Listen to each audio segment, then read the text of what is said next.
नमस्कार, आपण पाहताय कोकण वार्ता न्यूज. कोकण वार्ता न्यूज मध्ये आपलं सर्वांचं स्वागत. पाहुयात बातमी सविस्तरपणे. नव्या इमारती की नव्या पिढ्या, सध्या देशात विकासाच्या मोठ्या गप्पा मारल्या जातात. नवी संसद उभी राहिली, पंतप्रधानांसाठी अद्ययावत निवासस्थानं बांधली गेलं.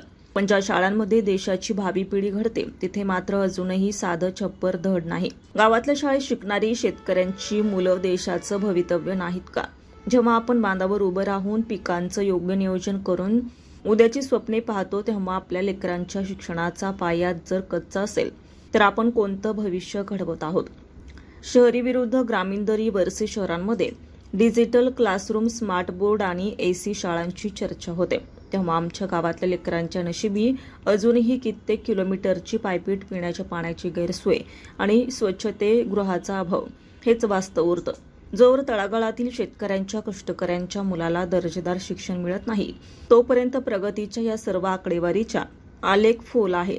प्रत्यक्ष कृती आणि ग्रामविकासाचा पाया या मोहिमेची सुरुवात केवळ भाषणातून नाही तर थेट कृतीतून झालं पाहिजे.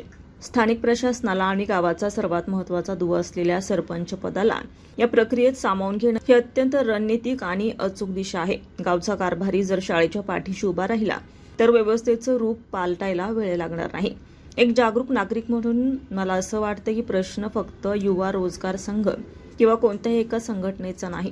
समाज माध्यमांवरून आपण जे प्रशासकीय आणि स्थानिक प्रश्न रोज मांडत असतो, त्यात शिक्षण आणि शाळा हा सर्वात मोठा मुद्दा कळीचा असायला हवा. आपण आपल्या मातीतील पिकांसाठी जसे उत्तम खत पाण्याचं तंत्रशुद्ध नियोजन करतो, तसेच आपल्या गावातील शाळेच्या सक्षमीकरणासाठी आपण सर्वांनी मिळून आवाज उठवला पाहिजे. 15 ऑगस्टच्या निमित्ताने केवळ झेंडावंदन करून न थांबता आता वेळ आली आहे ते आपल्या गावच्या शाळेच्या भिंती मजबूत करण्याची, असं बाळा खेडेकर युवा रोजगार संघ संस्थापक अध्यक्ष यांनी आवाहन केलं आहे. ब्युरो रिपोर्ट, कोकण वार्ता न्यूज, खेड. ताज्या बातम्या आणि नवनवीन घडामोडी पाहण्यासाठी आजच आमच्या कोकण वार्ता न्यूज चॅनलला लाईक करा, सबस्क्राईब करा आणि बेल आयकॉन प्रेस करा आणि पाहत रहा कोकण वार्ता न्यूज.